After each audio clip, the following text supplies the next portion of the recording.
의미가 있어서 전쟁을 통한 이야기라서 배경이 전쟁.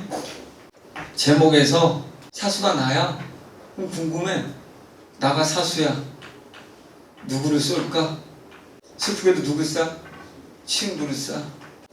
그럼 이 친구 관계에서 누구는 사수고 누구는 지금 사형을 당해야 되는 인물이야. 그럼 그 이유는 뭘까?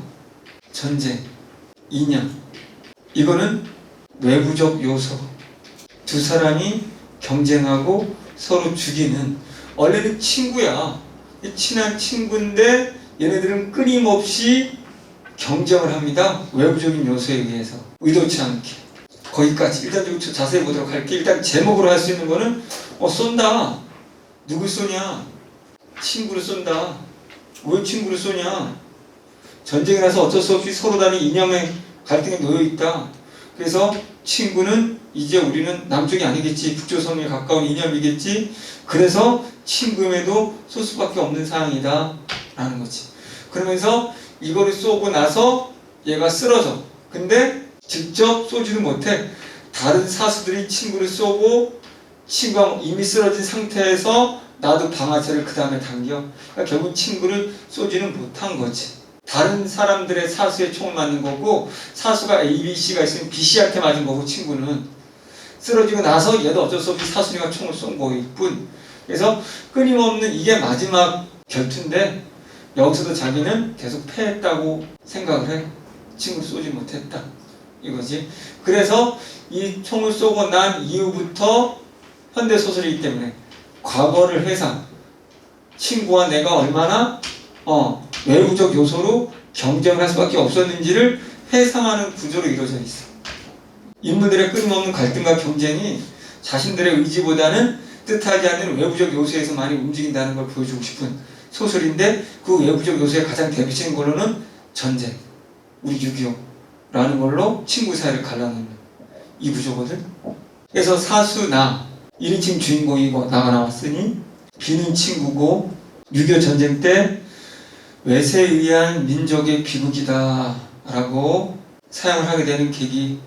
사형을 하고 나서 자기가 쏜 건 아니지만 충격으로 병원에 입원했고, 이 현재고 그 병원에서 다시 과거를 해석하는 구조로 나와 비의 어떤 경쟁 구도로 살아왔는지를. 그래서 나는 끊임없이 패배를 하는 쪽으로. 외부에 의한 경쟁이지만 뭐가 있냐면 서로 빵 때리기. 초등학교 때 아는 소리를 몇 번 했을까? 근데 서로 세고 있고, 그러다 보니 흉내를 내다가 걸려서 서로 빵 때리기를 하는데, 서로 빵 때려. 그래서 친구 B가 나를 너무 세게 때려서 내가 우는. 나 졌음.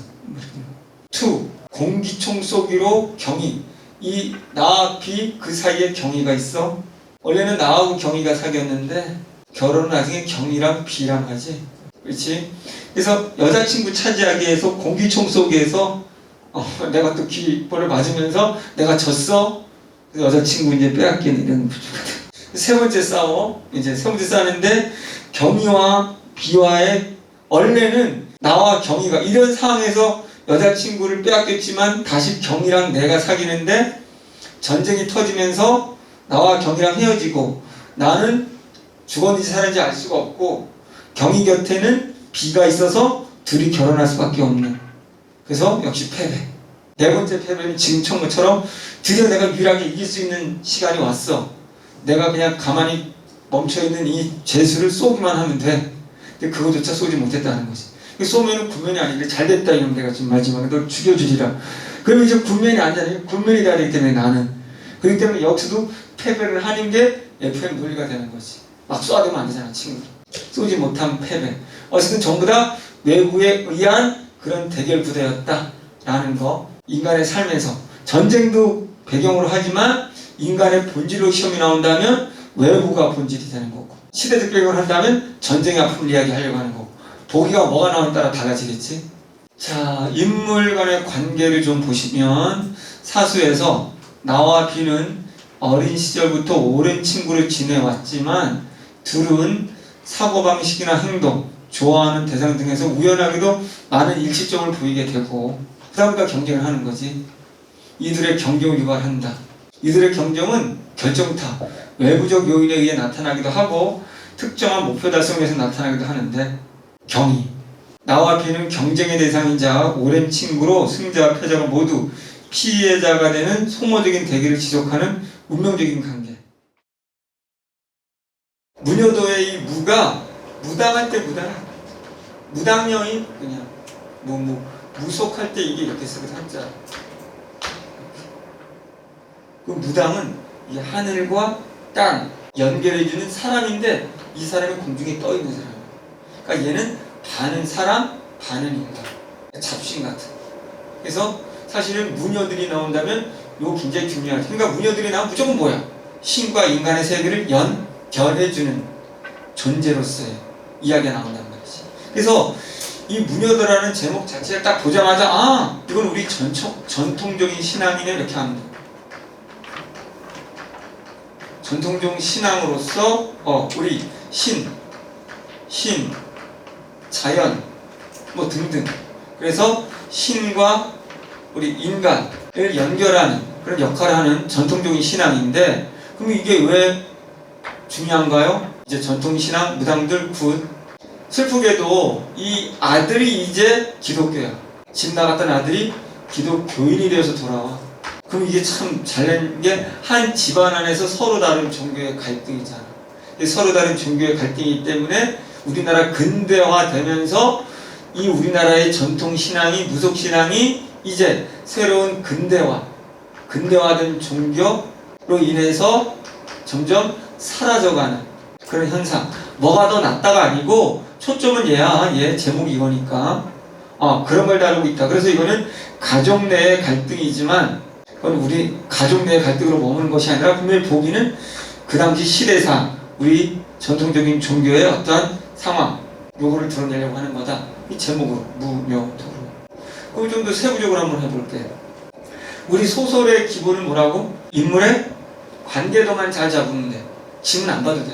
이 무녀도가 이게 한 3, 4페이지가 넘는데 어디가 나올지 알고 EBS에 지금 나온 페이지가 127페이지면 수능에서는 한 275페이지 쪼리가 나오거든. 그렇기 때문에 지문 사실 소설 지문 보는 건 아무 도움이 안 돼.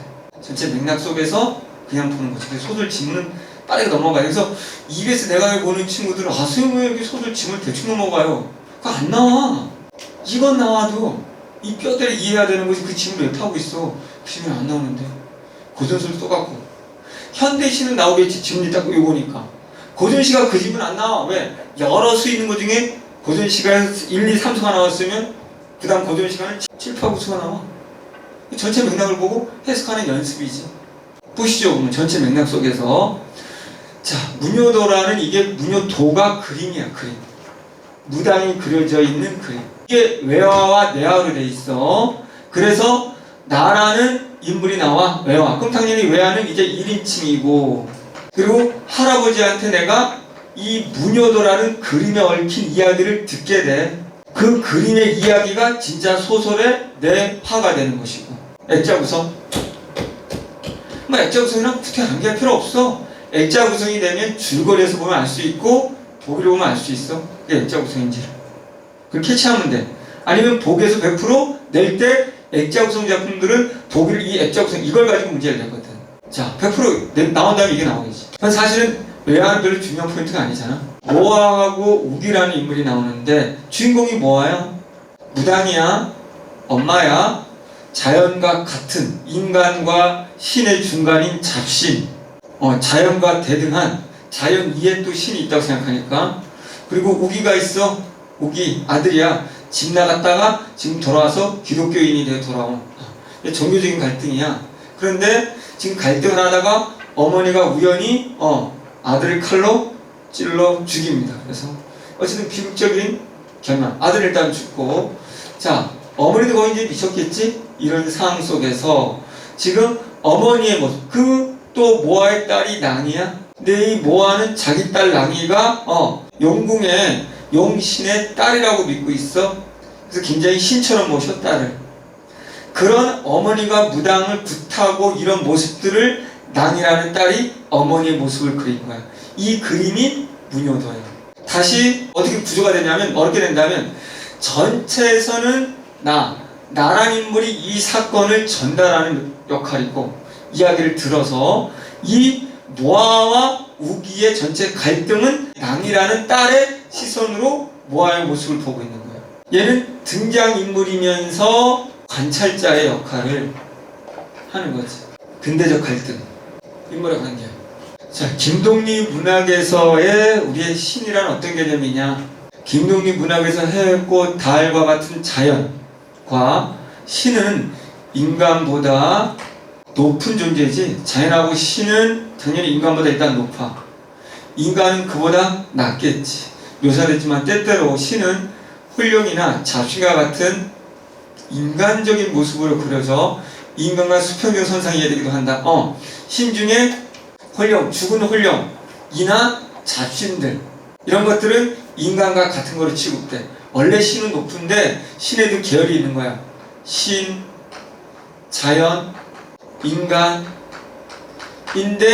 이 중에 수준이 떨어지는 잡신들, 귀신들. 그래서 그게 이렇게 인간하고는 다르지만 신계열이지만 잡신계열이 드는 요거. 여기 바로 무녀. 자, 이러한 신은 자연과 서로 혼재되어 생활 주변에 다양한 존재로 나타나기도 하고, 무슨 소리냐면, 그래서 이 무녀는 이런 잡신들을 자기가 잡신이, 우리 접신한다고 그러지, 신을 딱 할 때 잡신이 되는 거야. 죽은 홀령이 되는 거지. 한다고 했을 때 지금 굿을 사람이 A라는 사람이 있으면, 이거 만약에 무녀가 있으면 A라는 사람의 홀령이 여기로 들어오잖아. 홀령이 들어오는 순간 무녀가 뭐가 돼? 잡신이 되는 거야. 홀령이 들어왔잖아. 이렇게. 이 구조를 말하는 거야. 보기에 이렇게 어렵게 나올 수가 있거든요, 구조를. 어쨌든 그렇게 됐을 때 평상시에는 이 무녀한테는 이런 자연들이 다 뭐로 보여? 신급으로 보여. 신보다 낫지만. 자, 이러한 신은 자연과 서로 혼재되어 생활 주변에 이렇게 다양한 존재로 나타나기도 한다. 신이 인간에게 내재된 모습으로 그려지기도 함. 무당은 바로 신적 영역과 인간 영역의 경계를 넘나들 수 있는 존재에 해당한다. 신과 인간이 하나 되는 접신의 과정에서 무당은 인간적인 한계를 넘어 홀령이나 잡신, 똑같은 그 얘기야 지금. 접신하는 순간 홀령이나 잡신이 되는 거야. 이 개념이 살짝 어려울 수 있어. 수능날 가면 변해가며 자연의 세계에 좀 더 그래서 신의 이제 자연의 세계로 가까워지는 거지. 다시 한번, 이 중요한 포인트야. 어려울 수 있어. 아까 좀 전에 설명한 거 기억해야 돼. 이건 장씨라는 우리 소시민. 장씨, 그냥 사람 이름이야. 그냥 이거 알아도 장씨 나오면 소시민, 이렇게 이것만 기억하자. 장씨 수염에서 이 소시민에 대한, 이거는 지식인. 지식인들이 갖고 있던 소시민에 대한 편견. 그러니까 지식인들이 평상시 소시민을 당연히 마이너스로 대하겠지.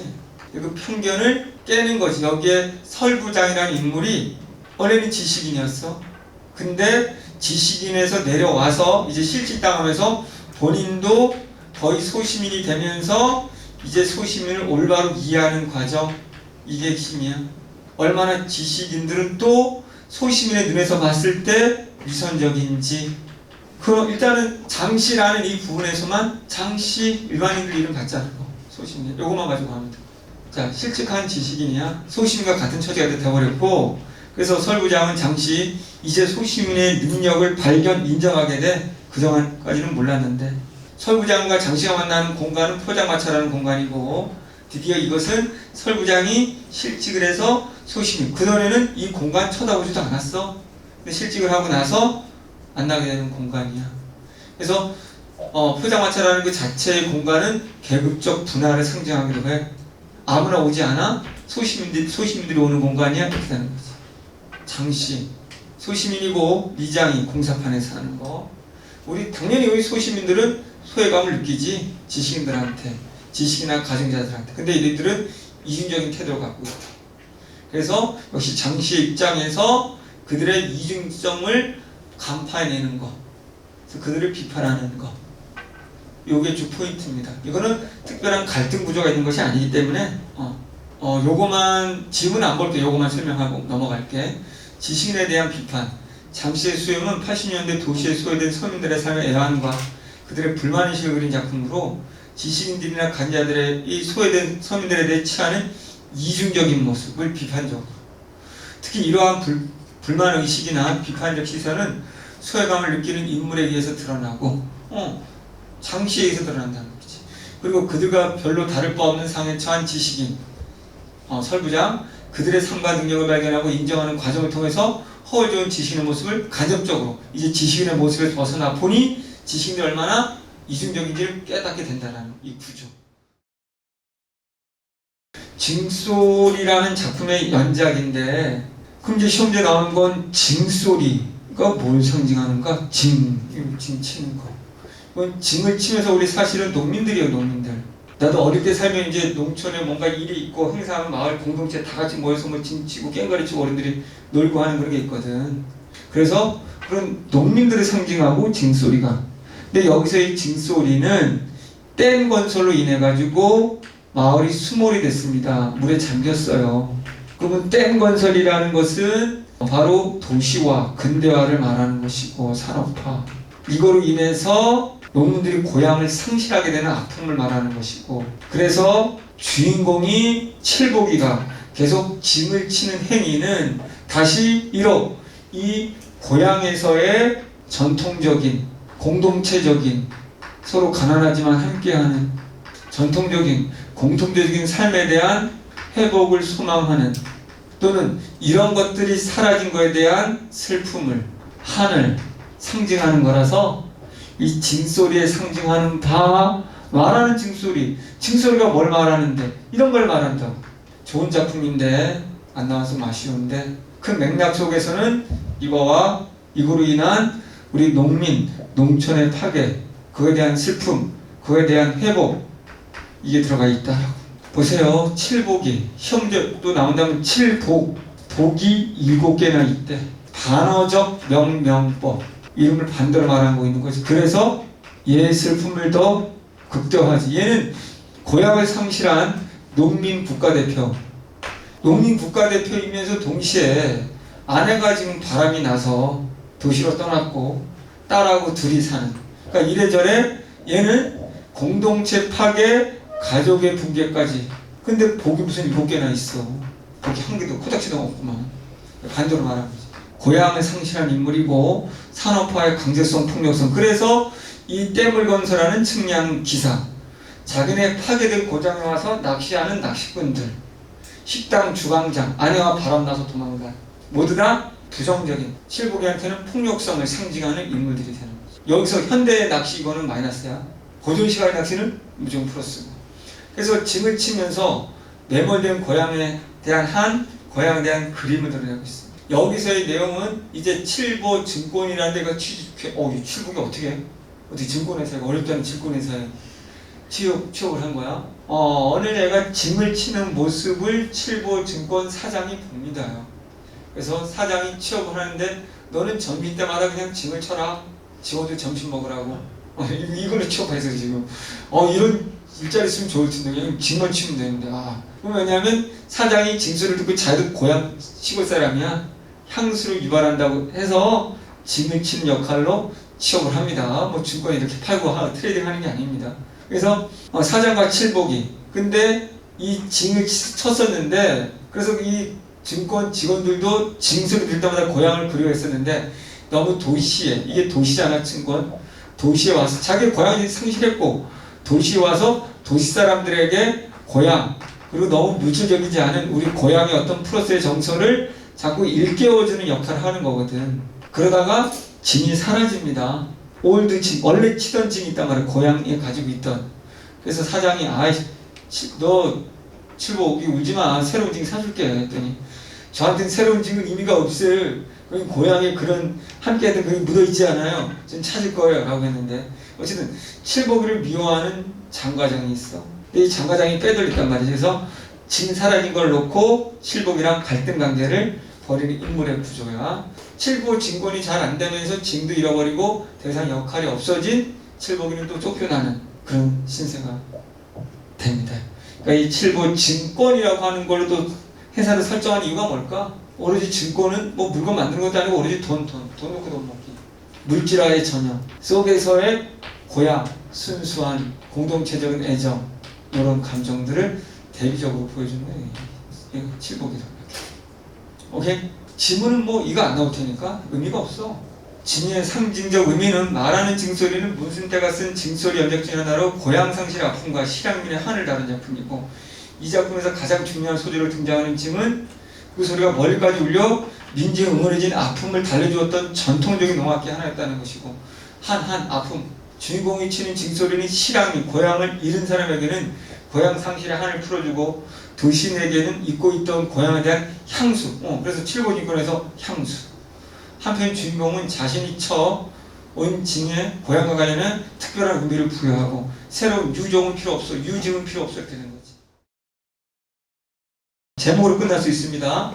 1965년 하면 떠올라는 게 뭐지? 초안현실. 65년 하면 떠올리고 둘 중에 하나겠지. 독재 아니면 산업화 도시화지. 여긴 독재 정권을 말하는 거야. 이발소는 소시민들의 공간이야? 소시민들의 공간. 그러니까 소시민의 공간들, 사람들이 주로 모이는 소시민의 공간 속에서 군사 독재 정권들의 허울뿐인 우리 군사 독재 정권자들의 어떠한 우리 소시민들에 대한 억압의 형태를 비판하고, 이게 거의 등장하는, 이게 군사 독재 정권자들인 것처럼 가짜로 행세하는 사람들에게 지레 겁을 먹고 그 권력에 순종하는 우리 민중들의 모습을 비판해. 이 둘 다가 비판의 대상이에요. 역시 이호철이라는 작가도 굉장히 중요하고, 다 중요한 작품들만 실어놔서, 자, 이 두 청년이 들어오는데, 이 두 청년이 독재 권력을 살칭한, 일부러 직접적으로 말을 하진 않는다. 저희가 안기부 소속이 이런 말 안 해. 그냥 말과 행동, 겉모습에서 독재자인 것처럼 하는 거야. 처럼. 진짜가 아니야, 얘네는. 가짜야. 처럼 권력이 표출된다. 이게 진짜가 아니다. 나중에 진짜 경찰 와서 잡아가고. 어쨌든 이런 사칭하는 모습에서 우리가 강압적인 걸로 인해 어투나 이런 걸 통해서 이발소 안에 사람들을 제압하고 있거든. 그래서 주로 이런 용어들, 사칭하는 방식이 빨갱이라는 단어 쓴다든가, 간첩, 베트남 파병, 이런 얘기 막 쓴단 말이야. 그러니까 이발소 안에 있는 민중들은 당연히 권력자들인 것처럼 생각한다는 거지. 그래서 권력에 자진굴복하는 민중, 나약한 모습들이야. 여기 나오는 인물들 다 이발소 주인, 박씨, 교통경찰 다 헷갈릴 수 있어. 교통경찰은 진짜 공무원이고 권력자인데요? 아니, 큰 권력에 이 공무원 이들도 꼼짝하지 못하는 모습, 이거 다 나약한 민중에 속하는 거거든요. 소심함, 겁먹음. 근데 진짜가 아닌 이 인물한테 그냥 말투 때문에 굴복하고 있는 이런 모습들을 보고 희극적으로 우리 웃음을 자아내는, 이렇게 해서 풍자 비판하는 이런 형태의 구조를 갖고 있습니다. 1960년 어느 이발소에서는 당대 한국 사회가 안고 있는 질곡의 한 단면을 꼬집어 보여주는 희극적인 작품인데, 폭력을 앞세우며 공포 분위기를 양산하던 당대의 사회 정책 모순을 비꼬고 있다. 함부로 말을 할 수 없던 시절이었잖아. 말을 하다 보면 어느 순간 그 동네 아저씨가 사라졌네? 이런 시절. 정말 무서웠던. 자, 5.16 군사 쿠데타. 5.16 이후 한국 사회를 지배해온 권력의 실체와 성격, 그러한 권력에 굴복하고 많은 대부분의 소시민의 태도를 이발소라는 일상의 표만 공간에서 벌어진 에피소드를 통해 고발하고 있어요. 모범 경제학생은 지금 일제라는 배경, 모범 경제학생, 일제에서 모범이면 플러스와 마이너스예요. 마이너스 인물이 되는 거예요. 그럼 마이너스 인물이고 기회주의자는. 모범 경제학생 일대, 이 경제학이니까 당연히 농민인데, 그 중에 일제의 어떤 정책에 앞장서는, 동조하는 그런 인물이고 기회주의니까. 그러면서 자신의 어떤 농사나 이익은 호세라고 해서 호세나 이런 이익을 보는 그런 인물이고, 그리고 또 한 가지는 여기서는 이 지주와 우리 소장농의 갈등에 있어서 이 소장농의 편을 들기보다는 지주 쪽의 편을 들어주는, 이게 인물이 길서야.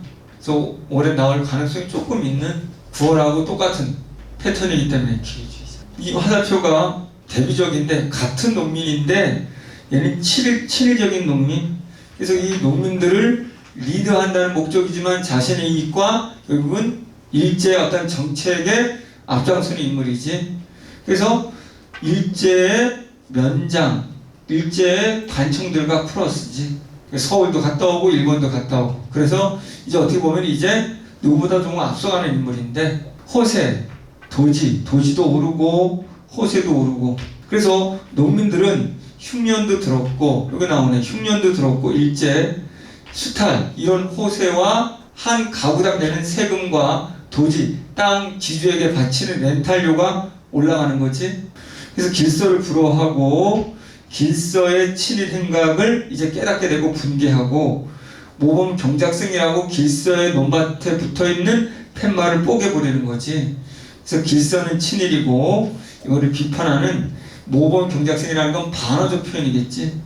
반대로 모범생이 아닌 거지. 그러니까 해석의 근거를 보면, 자, 모범 경작생은 일제강점기에 피폐한 농촌의 현실을 사실적으로 그린 건데, 일제는 농부를 수탈하는 과정에서 모범 경작생 제도를 활용하여 농민들에게 일제 협력하면 잘 살게 된다는 허상을 심어주고자 했고, 이는 자신들에 대한 농민들의 불만을, 농민들의 조직적인 저항을 다른 곳으로 향하게 하는 계책이었고, 이에 대해 작가는 모범 경작생이라는 이름 뒤에 숨겨진 모범적이지 못한 인물, 부조리한 인물, 계주적인 인물을 비판한 거고, 더 나아가 모범 경작생의 농지가 좋은 상태를 유지하고 수확도 많은 이유가 일제 협조한 대가 때문임을 깨달은 농민들의 의식변화 과정, 그동안은 몰랐는데 의식변화 과정을 통해 일제가 추진한 농촌 정책의 실체를 드러내고 있다는 거.